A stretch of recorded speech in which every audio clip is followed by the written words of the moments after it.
Welcome to Pagan Coffee Talk. If you enjoy our content, please consider donating and following our socials. Hey, Lone Knight. Hey, How are you? I'm fine. How are you? Other than a sinus infection, I'm good. Ah, But, yeah. maybe you should go to the doctor. Well, why would I do that? What, can't get an appointment?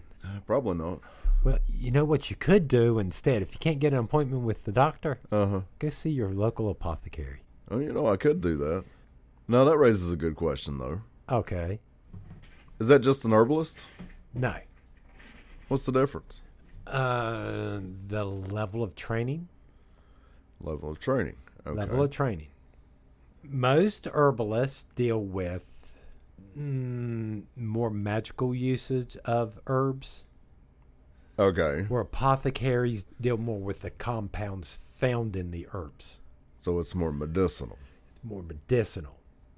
There's no magic required to use herbs as medicine. Okay. Does it help? Maybe. Right. Not going to rule it out. Not going to rule it out. But is it required? No.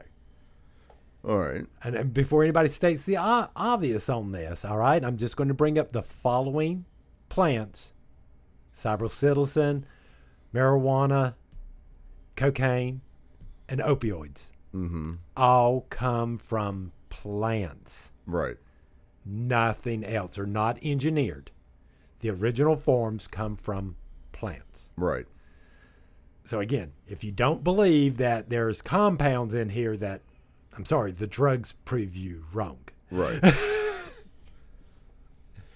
All right. I just want to state that out because there are people out there, for some reason, I've ran across them. Uh-huh. And I even remember Lady Keegan even mentioned that a few got into her class where literally they were sitting there talking about some of the compounds. Mm-hmm. And one woman raised her hand and was just like, wait a minute, but we ain't even charged or magically done.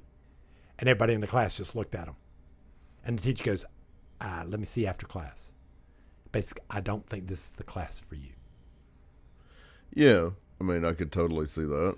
All right, because we're dealing with real compounds that can be found and broke down in plants. So, Right. And, drug interactions and all that other stuff. So, yeah. yeah, I mean, there's a drug I take. I cannot eat large amounts of ginger, Right. or they'll interact with each other, and not in a good way. Right. Definitely don't want that. All right. But, yeah. But yet, I hear all these people sit there and we'll sit there and say the same thing, but yet not realize that you go to the doctor's office to get a pill or an injection known as cumin Mm-hmm. added to you to thin out your blood. Oh, yeah. Coumadin. Cumin. Yeah. All right. And we do realize you can buy this in the grocery store, right? Technically, yeah. Again, it's the same herb. The only difference is the amount. When doctors give it to you, they're giving them to you a very large amounts. And I think it's also got something else in it. So some other things in there to concentrate the things needed to thin your blood.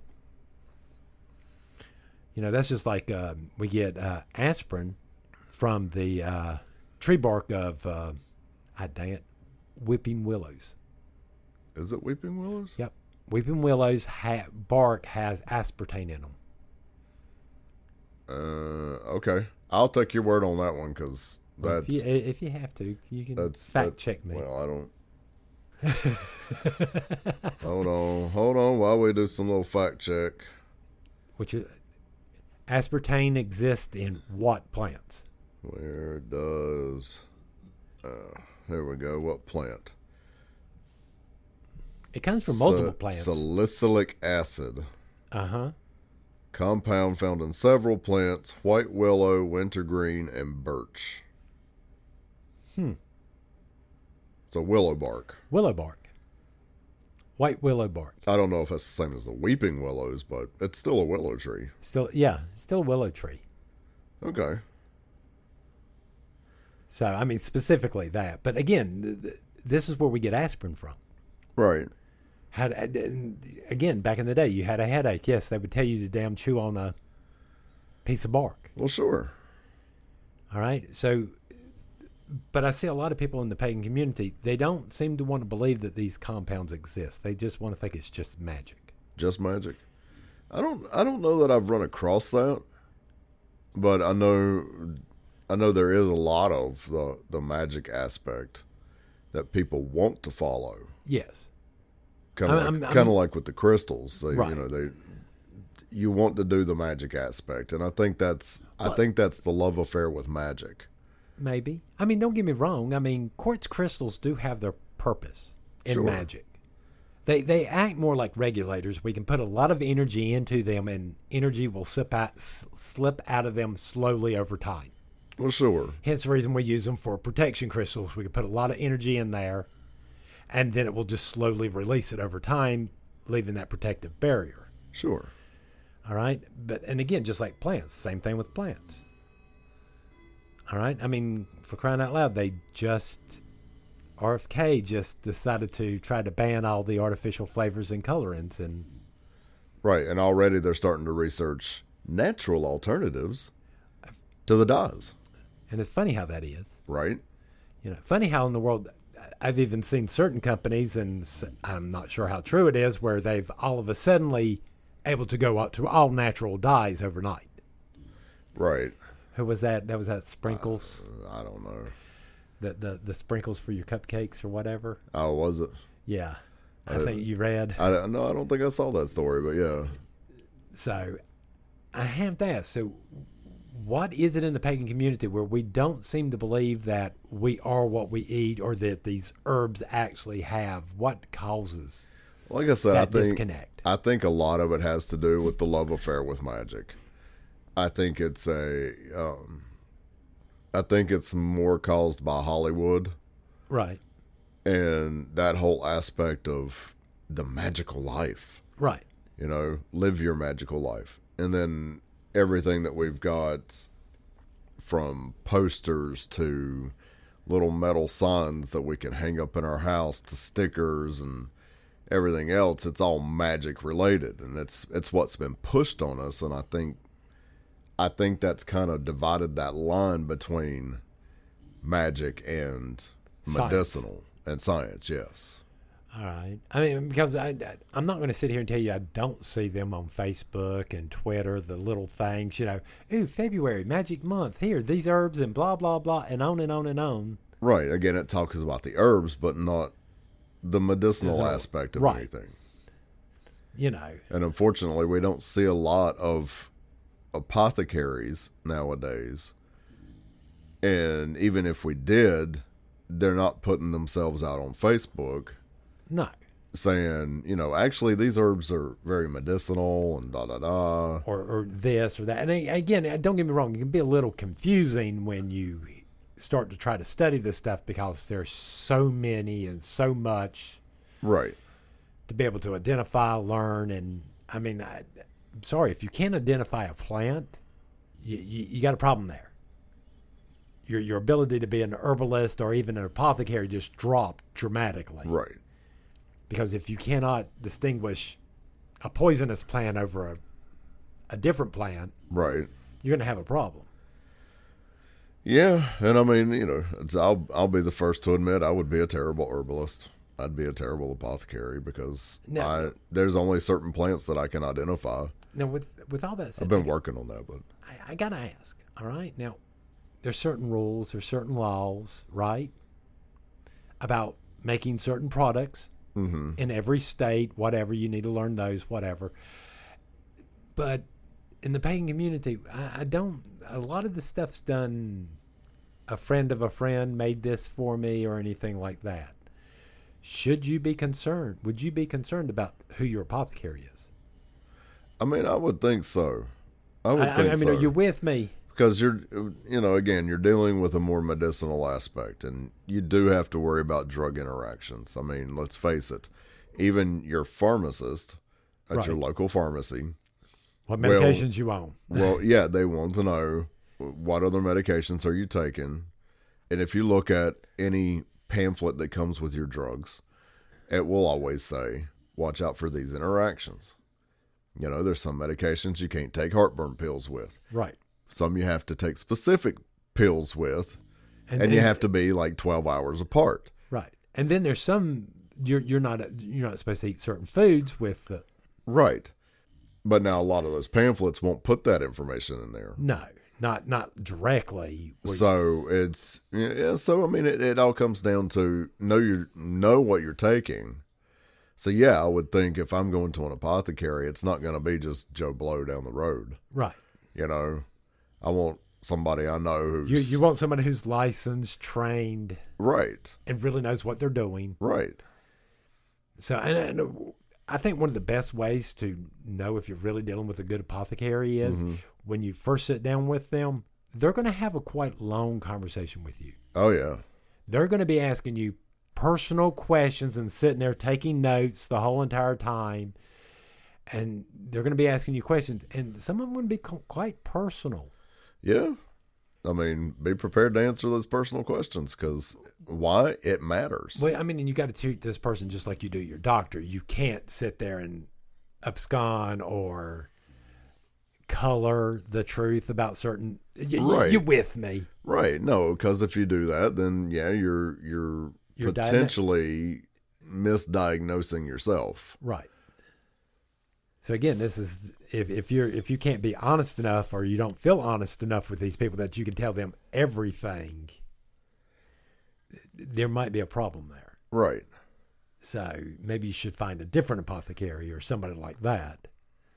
Or just go to your doctor instead. Or just actually go to your doctor. I mean, again, I don't want to knock down the apothecaries, but most of the good apothecaries I know work with doctors. I get that a lot of people want to take a more holistic approach, right? That's where, yeah, your herbalist might be able to tell you, well, this herb's good for heartburn, or this herb's good for blood pressure. But they're not going to be able to tell you dosing. They're not going to be able to tell you if it interacts with any medication you might or might not be taking at the time. I mean, again, the dosing does become a little different because most pharmacists are dealing with scientific chemicals. Right. And they know the potency. I'm sorry, when you make up rose oil or an essential oil or something, right, you sort of know, but it doesn't necessarily, depends on how well the plant grew that year and water. Right. And but again, you're consulting with an apothecary and who's already been taught to understand these things and how to adjust. Right. And chances are they're probably going to start you on a low dose anyway, just being on the safe side. Well, I mean, most apothecaries I know give you an herb and go, here, rub this on your hand. Right. Here, rub this on this sensitive spot right here. Does it itch? No, then you're not allergic with it. Now we're going to move on to another thing. Here, taste it. Do your lips stout? No, then you're good. Right. I mean, it's common sense to work with, not against, the people that you're entrusting your medication to. Right. Let's skip over when we're on this subject. Let's just healers in general. Yeah. All right. There's this wonderful story Lord and Men used to tell us about a friend of theirs. That was part of the coven or group or whatever, and he would come in every so often with a medical complaint. They would do a healing ritual and move on and didn't think nothing else about it. And they kept on doing this over and over again for a while. And I remember the guy wound up in the hospital about to go into a diabetic coma with none of the symptoms of being diabetic. Right. Because they cured all the symptoms so the doctor couldn't diagnose them. So, and again, in a way, here we are trying to heal someone, but at no point did anybody ever go, wait a minute, what's the underlying problem? Right. We're not doctors. We haven't diagnosed that underlying problem. Yeah, I think that's a very valid argument because, there's a lot of people. There's a lot of symptoms that can mimic other symptoms for other problems. Yes, that's exactly where I was going with that. Because let's face it, I mean, even flu. Right. You take the flu-like symptoms. Hello. The common cold can represent flu-like symptoms. Could be the common cold. Could be allergies. Allergies can present as flu-like symptoms. Come on, people.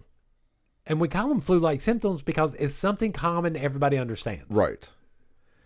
So if you're not, again, if I'm back to what you said, if you're not diagnosing, You're not getting to the root of the problem. No. Well, again, I mean, it's like the whole entire problem with Reiki. Reiki works. I believe it works. All right? I've seen it work. It can relieve pain. It can relieve stress. It can do a lot of things. But the one thing it don't do is it don't normally fix the root of the problem. No. And the problem just comes back and you have to go back. It's like continuously having to go back to the chiropractor. Well, I see Reiki as more of, and I could be wrong. It wouldn't be the first time I've been wrong.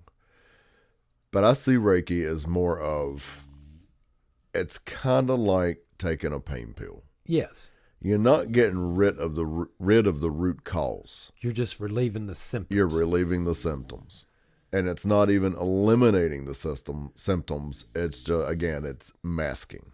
Well, again, even acupuncture, to a certain extent, I believe does the same thing. I believe some ways it can help heal. Okay. All right? Because they can direct energy to a part of your body to help heal naturally. Right. That I understand. That makes sense to me. But the fact that it could just instantly do it just because you put a needle in one spot, I don't. Well, no, and I see all of these therapies the same. It's the same as the herbal approach to things. Herbs take a while to build up in your system. Again, it's all like exercising. Right. For the yoga to work, you got to do it for a long period of time. Right. For the Tai Chi to work, you have to do it. Right. And same thing if you're taking any herbal supplements. I take fish oil. I take whatever else. It takes a while for that to build up in your system for it to do what it's intended to do. Right. So you have to give it time. You're not going to see those overnight results like most people expect. No. Even if you're following back to the whole magic aspect, even if you're following a magical aspect to this, you're not going to see overnight results. No, never. It's not going to happen. So give it time. Be patient. You mean, I mean, you want me to sit here and say strange things have never happened or anything like that, and it happens. But strange things do happen every once in a while. But sitting there betting the boat on it is not something I would do. No. All right. So there is a difference between herbalism and apothecary. Right. A good herbalist will be able to point you to the right tea to drink and all this other stuff, and maybe the right herbs to burn or incense. Right. Where apothecary is going to be able to tell you, okay, you take this much rosemary and you might not have to take this pill. Right. Or you might not have to do this drug. We can do this more naturally here. And by the time we get you off more of the artificial medicine and back onto a more natural thing, you might do better. Right. And they'll also, and like we mentioned earlier, they'll also be able to tell you, well, because you're taking this particular medication, I can't give you this set of herbs. No. But I can give you this. Me personally, I've had to take ibuprofen. Yeah. Over a long period of time. It's hurt my kidneys because of all the swelling and stuff I have. But I found a more natural way to do it that it doesn't hurt my kidneys as much. Right. And still get the effect of that with that herb that I take to help with that. Right. I'm not saying it works for everybody. It works for me, but right. But that's my point. I mean, it's just your apothecary is going to be able to tell you. Yeah. On a more scientific, more medicinal level. That's the biggest difference between an apothecary and your herbalist. But at the end of the day, I'm still not going to sit there and tell you to completely ignore your doctor either. No. I know all of this should be done in conjunction with your doctor. You know, I have a condition that I was diagnosed with, and I went to my apothecary, and I said, hey, what can I take for this? She said, hey, take this. It's not going to interfere with anything you already take, but it's really good. Take this in this dosage this many times a week. I did. I was starting to see some results after a while, and my doctor was like, nope, I'm not seeing that. I'm not seeing the improvement I would like to see. I want you to come off of that. I'm going to put you on this. I consulted with my apothecary. She was like, well, you should listen to your doctor. So guess what I did? Because Did I like that decision? No. No. Because what the doctor gives me is synthetic. Right. And I don't like that. But it's given me the results that I need physically. So you should always be consulting with your doctor. Yes. Relay your information to your apothecary. That's how this works. I know. Think of it as a team effort in your healthcare. I know. Except you're the team leader. Right. Don't ever think that they are the team leaders. You are. It's your health. Right. They can only make advice and suggestions. So I think that's about it for this. Let's get some coffee. Oh, God, yes. Thanks for listening. Join us next week for another episode. Pagan Coffee Talk is brought to you by Life Temple and Seminary. Please visit us at lifetempleseminary.org for more information, as well as links to our social media: Facebook, Discord, Twitter, YouTube, and Reddit. We travel down this trodden path, a maze of stone and mire. Just hold my hand as we pass by a sea of blazing pyres. And so it is the end of our days, so walk with me till morning breaks. And so it is the end of our days, so walk with me till morning.